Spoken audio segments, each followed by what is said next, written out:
Hi, my name is Mark Woolbright, and I'm an inventor. And for the most part, I work with living building systems, and namely retaining wall systems. 20 years ago, I patented a line of plantable retaining wall blocks, and over a period of time, we manufactured and distributed and installed in excess of 3 million square feet. So we've got a lot of experience. I personally have amassed a lot of experience in terms of what works and what doesn't work, what we've tried in a laboratory setting, testing, what we've tried in a field setting. We've tried plant material, different growth media, all sorts of things you can think of to try and make these verifiably successful. And it begs the question, what is it you get when you buy a living wall?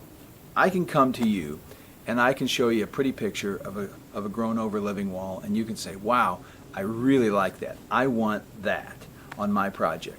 Okay, that's great, and that's what we want you to do. But it's our job, and it's become increasingly more our job, to understand what it takes to get a living retaining wall system green fast and grow over quickly and then stay that way and maintain itself. And that's a question that's going to have to be answered by anybody that's working in this particular field. So I want to answer that question from my perspective and tell you where we're going with regard to that question. What do you get when you buy a living wall? Well, you get plants. It's not about the wood wall structure. It's not about the concrete wall structure or a wire wall structure or plastic in terms of cellular confinement. I can't even say it very well. There's all sorts of ways to make a wall available to growth of plants.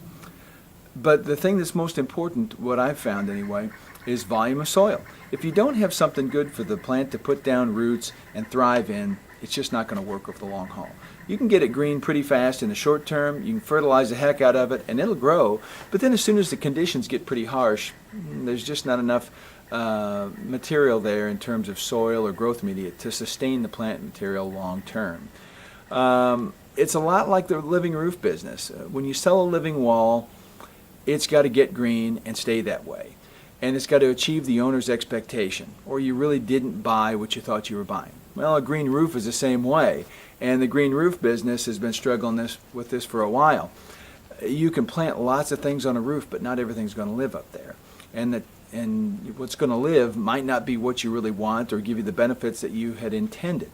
So both of these niches, living roofs, living walls, have been grappling with these questions. And I can tell you that my latest invention, my latest patent filings is on a system called SmartSlope. It's right here. This is a SmartSlope block. It's my buddy. What we did with SmartSlope is we started off from the very beginning to create a system that would be very durable and would be a very efficient way to hold growth media, soil, blended media, what have you, in a sufficient volume at the face of the wall so that you could plant just about anything that you wanted in there, anything that made sense for the project and the microclimate, and it would flourish. It would take root quickly, it would get very healthy, it would have aggressive top growth, and the roots would have enough soil mass to sustain themselves through hot times, cold times, wet, dry. And so our goal was to make a very good cultural setting for the growth of plant material. Now, having done this for 20 years with my previous block, it had a much smaller fill receiving pocket than this one does. The SmartSlope system has a very large pocket. In fact, you look at the face, and it's solid concrete, but the face is relatively thin, and the side rail supports are relatively thin as well. So from the plant's perspective, it's sitting in just a wall of soil. It doesn't really even know that the block is there. The block even has a hole in the bottom so that roots can go through there, and the rear end of the block is open and unbounded, and so roots can move back into the retained soil mass. You can also get nutrient and moisture transfer back and forth from the face into the backfill, from the backfill out to the face, and those are necessary things for success in a living wall. So, any company, in my opinion, that's going to offer a living wall system, they've got to offer a culturally correct way to hold the right soil material in the right volume out at the face of that wall system at whatever angle of inclination it's going to be. This happens to have variable inclination. Its natural steepest is 70 degrees. It can be set back with preset spacers to 60 degrees and then again to 50 degrees.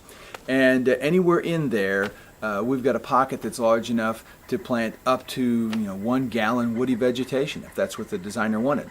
Or we can plant things similar to a green roof, like sedum from cell packs, or vines, or native perennials and wildflowers. There's a whole host of things that can be planted, and the soil volume we're holding verifiably, quantifiably, at the face of that system is large enough to support all that. We've got a real good history with my former product. I've got 20 years working with this. This one here already is giving us much better data and numbers and performance than my old system did after 20 years. Now, the second thing that a company is going to have is not only a product that's going to hold a lot of soil and be good growth culture for the plant, but they also have to have a corporate structure and a mission that allows them to make their main focus keeping it green. So once somebody has bought the system, they don't care about the block. Okay, I like the block, but nobody else needs to like it as much as I do. What happens afterwards is the block becomes inconsequential. It's a means to an end. It's how you get a verifiably vibrant and healthy living retaining wall system, living structural retaining wall. But beyond that, our company, Smart Slope LLC, comes out of the green roof business. Our partner company, which is Furbish Company LLC, they're very dominant and very well known in the green roof industry. And one of the ways that they've made their way is by making sure that their roofs grow out quickly, cover up, and stay that way.